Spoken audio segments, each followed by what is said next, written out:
नमस्कार। एक बार फिर से आप सभी का हमारे इस चैनल सोशल स्टडी क्लासेस में स्वागत है।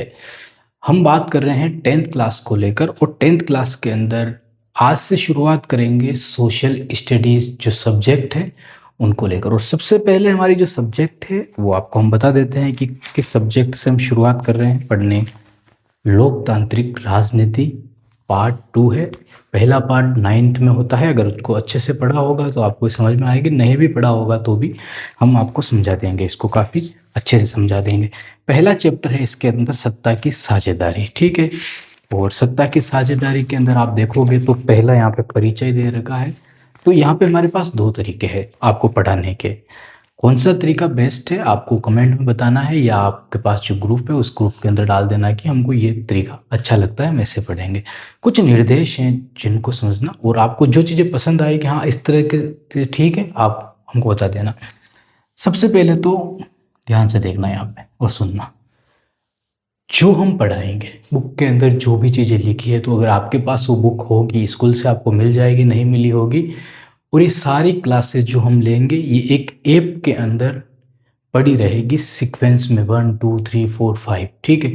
और वो ऐप आपको कहाँ से मिलेगी, तो सबसे पहला ही यही है कि जो एपीके है। एपीके क्या होती है, जैसे आप मोबाइल के अंदर गेम खेलते हो, तो जैसे मोबाइल के अंदर गेम खेलते हो तो आप उस ऐप को ढूंढते हो और फिर उस पर क्लिक करते हो तो गेम स्टार्ट हो जाता है। उसी तरीके से एक ऐप हमारे चैनल की है, उस पर जैसे ही आप क्लिक करोगे आपको उसको इंस्टॉल करना, डाउनलोड करना है, फिर इंस्टॉल करना है, और इंस्टॉल करोगे तो आपको उसमें पूरी एक मिल जाएगी, ठीक है। क्लास 10th मिलेगा, फिर उसमें सब्जेक्ट मिलेगी, फिर सब्जेक्ट में सोशल स्टडी चूज़ करना, उसके अंदर आपको लोकतांत्रिक राजनीति पार्ट 2 मिल जाएगा। तो ये है ऐप हमारी। और इस ऐप को जैसे ही ओपन करोगे, ठीक है, उसके अंदर आपको सब्जेक्ट क्लास, सबसे पहले तो आपको क्लास 10th मिलेगी। क्लास 10th के अंदर आपको सब्जेक्ट मिलेगी। सब्जेक्ट के अंदर आप एसएस को जैसे ही सिलेक्ट करोगे तो उसको उसमें आपको ये बुक मिलेगी जो हम बुक पढ़ रहे हैं, ठीक है। हर एक विषय के लिए ऐसा होगा। और इस पर जैसे ही क्लिक करोगे आप, आपको क्लास मिलेगी प्लस नोट्स मिलेंगे। दोनों चीज़ें आपको यहाँ पे मिलेगी।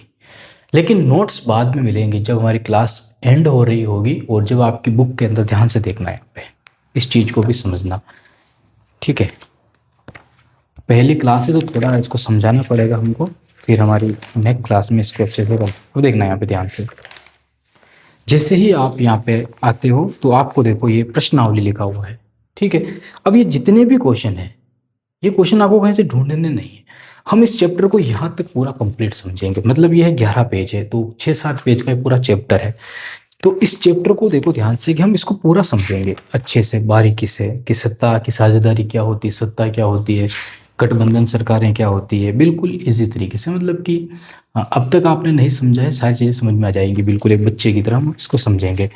फिर ये सारी चीज़ें होंगी, उसके बाद ये प्रश्नावलियाँ चलेगी हमारी, और यहीं से आपका क्वेश्चन उठेगा। तो आपको अगर पूरा चैप्टर समझ में आ गया तो फिर इनको समझने की आवश्यकता नहीं, फिर आप धड़ाधड़ से आंसर लिखोगे। और फिर आपको सटीक आंसर लिखना है, तो वो क्या होगा कि ये नोट्स जो हमारे हैं यहाँ पे एक और मिलेगा आपको, ठीक है। और यहाँ पे क्वेश्चंस मिलेंगे, चैप्टर 1 क्वेश्चंस। जैसे ही इसको आप क्लिक करोगे यहाँ पे आपको सारे क्वेश्चन के आंसर और क्वेश्चन दोनों लिखे हुए मिलेंगे, उनको आपको कॉपी में लिखना है। तो उससे पहले ये नोट्स आपको बस वहाँ पे जाके पढ़ना है, टाइम मिले तो पढ़ना, ज़्यादा लिखने की आवश्यकता नहीं है इनको पढ़ना, क्योंकि हम जैसे समझाएंगे सब आपको समझ में आ जाएगा। पहली बात तो ये क्वेश्चन और आंसर आपको कॉपी में लिखना है, और वही कॉपी आपको अपने स्कूल में चेक करानी है, ठीक है। कोई अलग से कोई कुछ नहीं है, क्योंकि स्कूल के अंदर वही चीज़ें आपको लिखवाने के लिए बोली जाएगी जो हम यहाँ पे बोलेंगे। तो यही कॉपी आपको स्कूल में आपके टीचर से चेक करानी है। इससे होगा क्या, इससे दो चीज़ें होंगी। एक तो आपको पता चल जाएगा कि आप सही जा रहे हो या गलत जा रहे हो, दूसरी चीज़ आपका जो वर्क स्कूल के अंदर दिया जा रहा है वही वर्क हम भी आपको दे रहे हैं, तो इससे आपको एक्स्ट्रा कुछ लिखने की आवश्यकता नहीं है, ठीक है। पहली चीज़ ये हो गई। तो क्वेश्चन आपको लिखने हैं, नोट्स आपको इसी ऐप पर पढ़ लेने हैं, मिल जाएंगे आपको ऐप, और हर एक नोट्स यहाँ पे लिखा हुआ आपको मिलेगा। तो ये हमारा ऐप का काम होगा, और ये आपको करना है, बस इतना सा है, और उसके अलावा और कुछ नहीं है। उसके बाद दूसरी चीज़ को ध्यान से सुनना और समझना।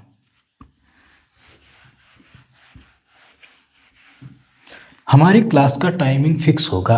जो क्लास हमारी आएगी वो 7 15 पे आएगी, 7:15 पे आएगी, ठीक है, शाम को, नाइट में, शाम लिख देते हैं, इवनिंग लिख देते हैं, इवनिंग, ठीक है, PM। 7:15 में हमारी क्लास आएगी, क्लियर है।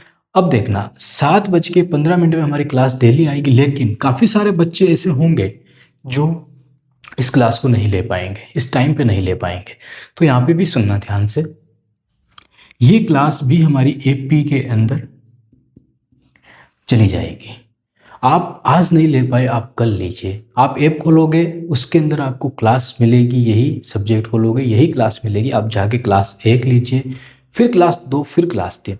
लेकिन ध्यान रखना कि आपने 2 दिन तक क्लास नहीं ली है और आज क्लास चौथी चल रही है, तो आपको पहले वो क्लासें लेनी है, फिर आपको ये क्लास पे आना है, ठीक है। जैसे ये हमने सीक्वेंस बनाया है पूरा, ठीक है। सब्जेक्ट है SS और लोकतांत्रिक राजनीति है, ठीक है, लोकतांत्रिक राजनीति शॉर्ट में हमने लिख दिया। अब इसका चैप्टर 1 है, 2 है, 3 है और 4 है। एक तो ये चैप्टर हो गए। अब इन्हीं चैप्टर की क्लासें चलेंगी जिसमें 1, 2, 3 और 4, क्योंकि चैप्टर बड़े हैं तो एक चैप्टर की एक क्लास में एक चैप्टर नहीं आएगा, तो 2-3 चैप्टर चलेंगे इसके। तो आपको पहले नंबर की क्लास लेनी है, फिर दूसरे नंबर की क्लास लेनी है, फिर तीसरे नंबर की और फिर चौथे नंबर की, और फिर आपको चैप्टर 2 पे आना है। क्योंकि जो किताबें लिखी गई है वो किताबें सीक्वेंस में लिखी गई है। पहले आपको ये बताना है कि सत्ता क्या होती है, फिर आपको ये बताना है कि सत्ता काम कैसे करती है। जैसे कि पहले सरकार बनेगी तभी तो आपके लिए रोड बनाएगी ना। अब चैप्टर 2 में संघवाद दे रखा है और चैप्टर 1 में सत्ता दे रखी है। सत्ता बनेगी तभी तो आपके लिए संघ बनेगा, सरकार बनेगी, काम करेगी, कार्यपालिका, न्यायपालिका, ये कहाँ से आएगी? जब कोई सरकार होगी तभी तो आएगी। कार्यपालिका जो कार्य करती है, न्यायपालिका जो न्याय करती है, और जो व्यवस्थापिका और विधायिका जो कानून बनाती है, ठीक है। तो ये सारी चीज़ें हैं, ये कहाँ से आएगी? जब सत्ता होगी। अब ये आप शब्द आपको समझ में नहीं आए होंगे, लेकिन इनको जो बारीकी से हम पढ़ेंगे तो आपको ये समझ में आ जाएंगे। तो ये हमारे निर्देश थे जो आपको फॉलो करने हैं बस। और उसके अलावा आपको कोई भी क्वेश्चन हो कि हमें और बेहतर तरीके से हम क्या कर सकते हैं, आप चाहते हो कि हर एक सप्ताह के अंदर एक सब्जेक्ट का आपके साथ टेस्ट लिया जाए और आपको देखा जाए कि आप किस तरीके से बेहतर कर रहे हो, तो टेस्ट भी हम ले लेंगे। लेकिन आप बताओगे कि हाँ लेना है या नहीं लेना है, क्योंकि हम टेस्ट लें, कोई टेस्ट लेने वाला ना हो तो फिर तो यह आपके ऊपर है कि आप कितना मतलब बेहतर खुद को बना सकते हो, और हमको कह सकते हो कि हमारे लिए इतनी बेहतर व्यवस्था कीजिए, हम कर देंगे, क्योंकि सब आता है। देखो यहाँ पे एक चीज़ को समझना, एक टीचर होता है ना, इस चीज़ को भी अच्छे से समझना, फिर हमारी क्लासेस शुरू कर देंगे, फिर रोज़ रोज़ ये चीज़ें नहीं बोलेंगे, आज की क्लास में समझा देते हैं। एक टीचर होता है जिसका काम होता है कि लर्निंग, पढ़ाना, मतलब, ठीक है, ठीक है। अब यहाँ पे एक चीज़ को नोटिस करना, हमने जो किया है, हमने जो समझा है वो AI है, और इस AI का यूज़ आज आपकी गवर्नमेंट जो स्कूलें हैं उनमें 0% है। कितना परसेंट है? 0% है। दूसरी चीज़, आपके पास कोई अलग से ऐसी सब्जेक्ट नहीं है जो आपको इसके बारे में बताए कि AI क्या होता है, और ये आपके स्कूलों में आने में लगभग 10 साल लग जाएंगे, ये नहीं आ पाएगा। क्योंकि गवर्नमेंट स्कूल के जो टीचर हैं, जो 70-80 हज़ार रुपये तनख्वाह ले रहे हैं, उनके बच्चे इन स्कूलों में आते ही नहीं हैं। अगर उनके बच्चे इन स्कूलों में आएंगे तो एक झटके में AI आ जाएगा, क्योंकि वो जो अध्यापक हैं जिनके बच्चे प्राइवेट स्कूल में पढ़ रहे हैं, उन प्राइवेट स्कूलों में AI आ चुका है और हर काम AI से ही हो रहा है। लेकिन गवर्नमेंट स्कूल के अंदर जो टीचर जो यूज़ कर रहे हैं वो भी AI नहीं है। वो भी आपके लिए डायरियाँ बनाने के लिए, फाइलें बनाने के लिए AI पे डालते हैं, 1 सेकंड में फाइल बना के दे देता है। वो बस अपने काम को आसान करने के लिए, बच्चों के काम को आसान करने के लिए वो नहीं कर रहे हैं, ठीक है। इस बात को समझ लेना यहाँ पे। तो AI आपके स्कूल में 0% है, लेकिन मेरे पास मान के चलिए कि 90% AI मुझे आता है। पहली बात तो ये, तो 90% AI मुझे आता है, तो आप सीख सकते हो। अब मुझे क्या क्या आता है AI के अंदर, ये भी समझ लेना। AI से PDF तैयार करना सबसे इम्पोर्टेंट है। आपके लिए जिस प्रकार से आप बोलते हो उस प्रकार से PDF तैयार की जा सकती है। स्लाइडें तैयार करना, ठीक है, ये सिर्फ स्टूडेंट के लिए। एआई से हज़ारों काम किए जा सकते हैं, अलग और भी हैं जो आप सोचो वो कर सकते हैं, लेकिन ये स्टूडेंट के लिए है कि हाँ ये इनका आपके लिए किया जा सकता है। पीडीएफ और स्लाइडें तैयार करना, उसके अलावा डायग्राम तैयार करना, ठीक है, डायग्राम तैयार करना, उसके अलावा चित्रों को तैयार करना, और जितने आसान मतलब आपको समझ में आए ना उतने बेहतर चित्र तैयार करना। ये सारी चीज़ें हम नोट्स में शामिल कर सकते हैं। पीडीएफ क्या होगी? एक पीडीएफ होगी जिसमें 20-25 पेज होंगे पूरे, उस पेज में स्लाइडें होंगी जिसमें टॉपिक होंगे, सत्ता क्या होती है, बिल्कुल आसान तरीके से उसको समझाया गया है। डायग्राम क्या होगा? उन्हीं सत्ताओं को छोटे छोटे टुकड़ों में बांटा जाएगा जिसमें लिखा जाएगा क्या कार्यपालिका क्या होती है, व्यवस्थापिका क्या होती है, न्यायपालिका क्या होती है, फिर इनको मिला के एक चार्ट की तरह बताया जाएगा। उसमें फिर बताया जाएगा कि ये तीनों सरकार के ही अंग है, इसको शक्तियों का संतुलन क्यों कहा गया है, बिल्कुल आसान तरीके से। और उसके बाद चित्र का क्या काम है? चित्र में आपको बताया जाएगा कि जुडिशरी कैसे दिखती है, सरकार कैसे दिखती है, संसद कैसे दिखती है, इन चीज़ों को आपको बताया जाएगा और समझाया जाएगा। और ये कहाँ पे मिलेगी? ये सिर्फ एक क्लिक पे मिलेगी। कैसे मिलेगी? सिर्फ एक क्लिक पे मिलेगी। एक क्लिक करोगे ऐप के अंदर जाके आपको पूरा वो पैराग्राफ खुलेगा जिसमें चित्र हैं, जिसमें सब कुछ है। मतलब एक किताब है आपके पास, देखो ध्यान से, ये किताब है आपके पास, ठीक है, ये बुक है आपके पास। अब ये चित्र आपको बना के बताए गए हैं, लेकिन उन्होंने सोचा कि बच्चों को इतना तो आता होगा, लेकिन गवर्नमेंट स्कूल के अंदर आप जाके देखोगे तो बच्चों को नहीं पता है कि ये क्या है। ये मैप के उनको नहीं पता है कि ये विश्व का मैप है। उन आधे बच्चों को भारत के मैप के बारे में नहीं पता है। 10th क्लास की बात कर रहे हैं हम, छोटी क्लास की बात नहीं कर रहे हैं, नहीं पता है उनको, मतलब इतनी अच्छी तरीके से नहीं पढ़ाया गया है तो उनको नहीं पता होगा, सिंपल सी बात है। अब ये क्या है? एआई क्या करता है? एआई ये करता है कि इनको इससे 10 गुना और आसान करके सेम पेज बना के तैयार करता है, और ये जो चित्र हैं इसको और आसान बना देता है, और यहाँ पे निर्देश लिख देता है कि ये मानचित्र है विश्व का, ये इसलिए बनाया गया है, क्यों बनाया गया, हर एक चीज़ आपको एक स्लाइड में मिल जाएगी।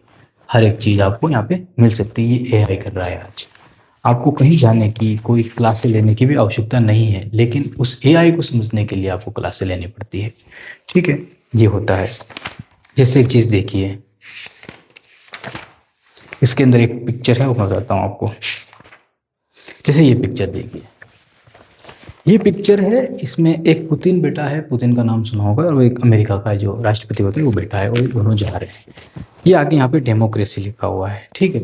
अब ये अगर कोई जिसने अच्छी पढ़ाई की है उस मैप को आसानी से समझ आएगा।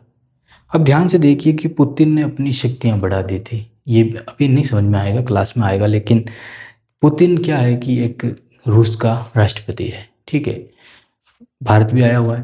तो कानून बनाए गए नए, और अपना जो कार्यकाल है, वोट तो हो पड़ रहे हैं लेकिन जीत वही रहा है। अब मतलब हमारे देश के अंदर सरकार काम कर रही है या नहीं कर रही, लेकिन वोट पड़ रहे हैं, जीत वही रहा है, ऐसा हो रहा है, ठीक है। इसी तरीके से पुतिन भी लगातार जीतता जा रहा है।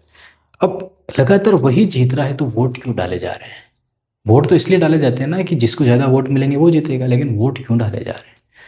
तो एआई इसको आपको इसी तरीके से आसान करके समझा सकता है कि हाँ ये बेहतर होता है। तो हम एआई को भी आप चाहोगे अगर बोलोगे तो इसको हम काफ़ी बेहतर और काफ़ी आसान तरीके से समझा देंगे। देखो एआई से 1000 काम किए जा सकते हैं, मैं नहीं कह रहा हूँ, लेकिन आपके लिए इम्पोर्टेंट ये है। उसके अलावा कुछ हम एनिमेशन तैयार कर सकते हैं एआई के, जिससे आप उसको बेहतर समझ सकते हो, और ये भी हमारी ऐप पे हम डाल देंगे, ठीक है। तो एआई का भी हम यूज़ करेंगे, दुनिया यूज़ कर रही है तो हम क्यों नहीं करें, ये भी हम कर सकते हैं। तो ये एआई का भी हम इसमें आपके लिए चला देंगे और लागू कर देंगे। तो अब हमारी क्लास को हम शुरू करते हैं। आज की हमारी क्लास बहुत ज़्यादा बोल दिया, अब हम हर वीडियो में ये नहीं बोलेंगे, आपको अपने हिसाब से देख लेना है, अपने हिसाब से पढ़ लेना है, ठीक है। आज की हमारी क्लास शुरू करते हैं। लिखना आपको काफ़ी कम पड़ेगा, क्वेश्चन आंसर हम लिखाएंगे जो आपको स्कूल में चेक करवा देना है, और अगर आप कहोगे तो हम खुद चेक कर लेंगे। आप व्हाट्सएप पे अपना पेज भेज देना हमको। शुरू करते हैं हमारी क्लास को। और पहली जो क्लास है उसमें परिचय लिखा हुआ है, ठीक है। तो हम पढ़ के सुना देते हैं इसको कि इस अध्याय में, ठीक है, सुनना ध्यान से। बुक आपके पास होनी चाहिए, पेज नंबर है 1 और सत्ता की साझेदारी है। तो सुनना, इस अध्याय के साथ हम लोकतंत्र की उस यात्रा में आगे बढ़ेंगे जो पिछले साल शुरू हुई थी। पिछले साल मतलब 9th क्लास की बात हो रही है। पिछले साल हमने देखा था कि लोकतांत्रिक व्यवस्था में सारी ताकत किसी एक अंग तक सीमित नहीं होती है। विधायिका, कार्यपालिका और न्यायपालिका के बीच पूरी समझ के साथ सत्ता को विकेंद्रीकृत कर देना लोकतंत्र के कामकाज के लिए जरूरी है। पहले 3 अध्यायों में हम श्रीलंका की 2 कथाओं के साथ शुरू, बेल्जियम और श्रीलंका की 2 कथाओं के साथ शुरू करेंगे और एक में संघवाद और फिर बंटवारे को लेकर कहा गया है। ये दोनों बताती है कि विभिन्न लोकतंत्र शासन पद्धतियाँ कैसी है। आज की क्लास वैसे भी काफ़ी लंबी हो गई है, ठीक है। तो अब सुनना, यहाँ पे समझना है। यहाँ पे शब्द आया है सत्ता। कौन सा शब्द आया है? सत्ता शब्द आया है। सत्ता क्या होती है? सत्ता क्या होती है, यही तो इम्पोर्टेंट है। अगर सत्ता को समझ लेंगे तो हम फिर सबको समझ लेंगे। तो यहाँ पे सुनना, काफ़ी बार क्या होता है, काफ़ी बार क्या होता है कि लोग कहते हैं कि जो हम कर रहे हैं, जो हम कर रहे हैं, हम कर रहे हैं वो हम नहीं कर रहे हैं। ध्यान से समझना इसको, हम नहीं कर रहे हैं। जो हम कर रहे हैं वो हम नहीं कर रहे हैं। तो कौन कर रहा है? सिंपल सी बात है, वो भगवान कर रहा है।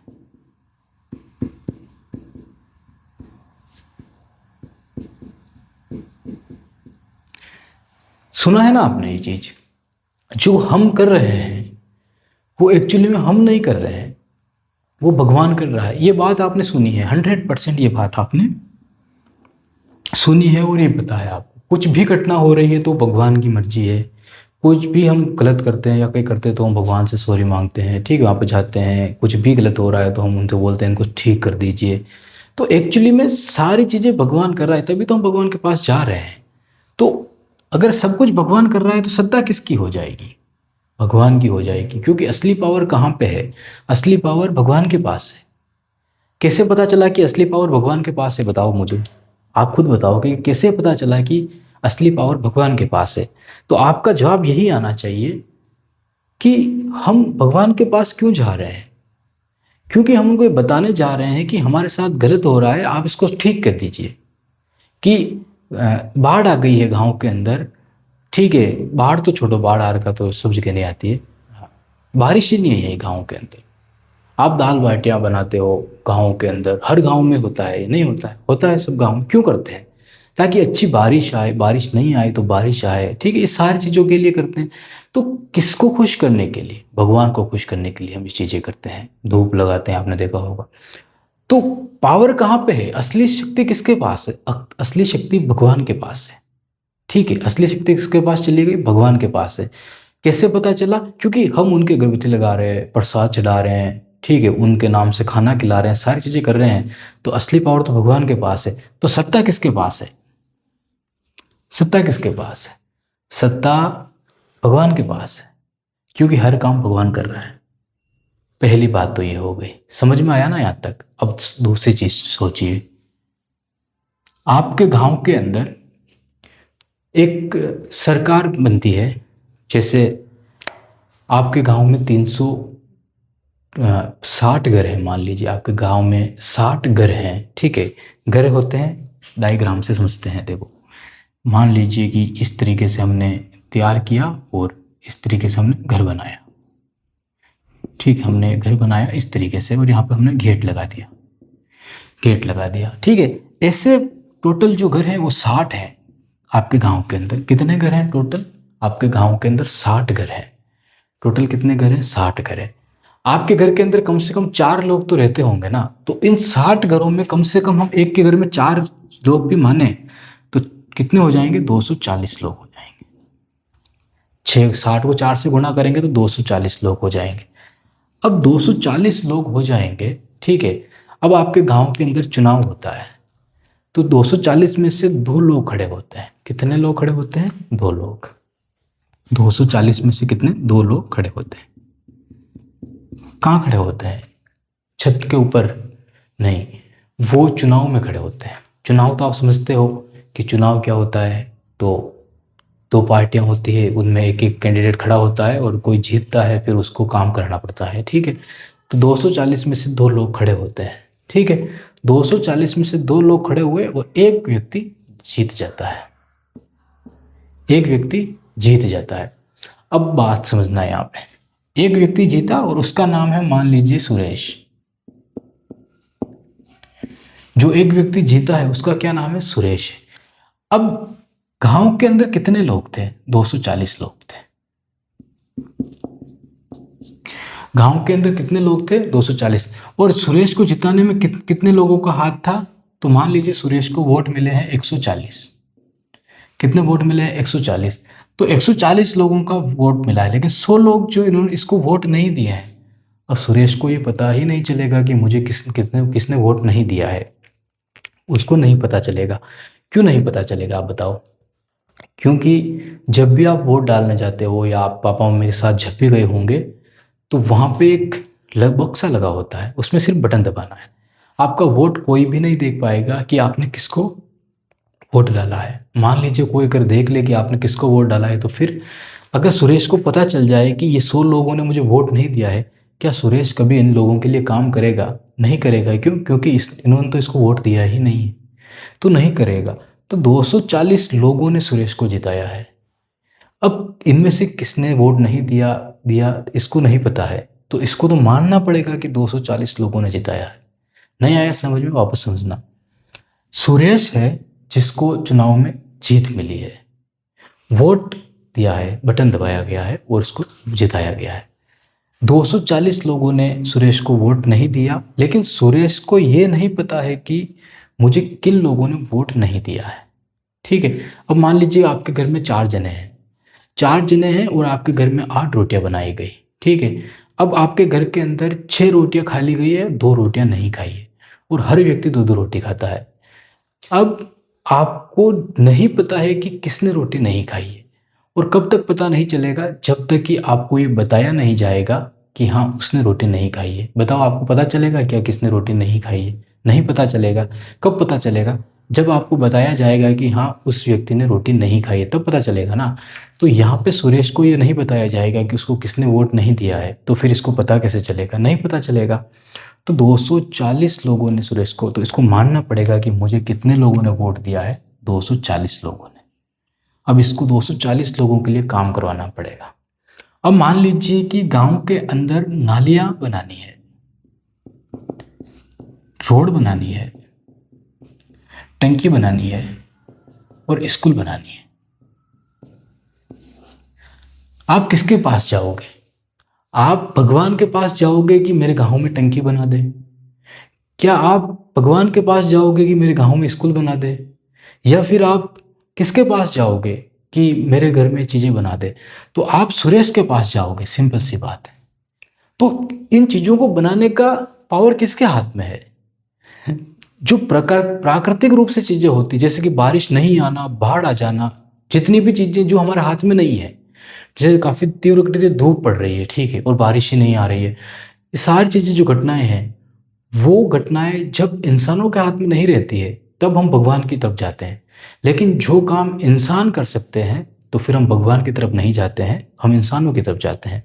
तो ध्यान से सुनना, यहाँ पे नालियां बनवाने का काम जो भी है, ये सारे काम कौन करवाएगा? तो लोगों ने जिससे जिताया है, किसको जिताया है? सुरेश को जिताया है। तो सत्ता किसके हाथ में हो जाएगी?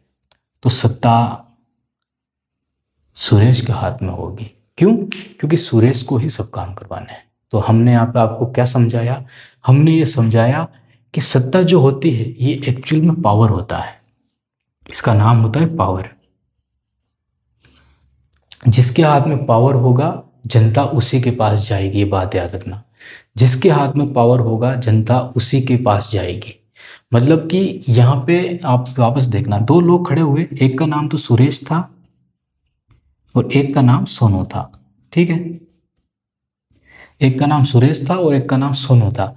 अब देखिए ध्यान से, सोनू और सुरेश दोनों चीजें हो गई। सुरेश को 140 वोट मिल गए।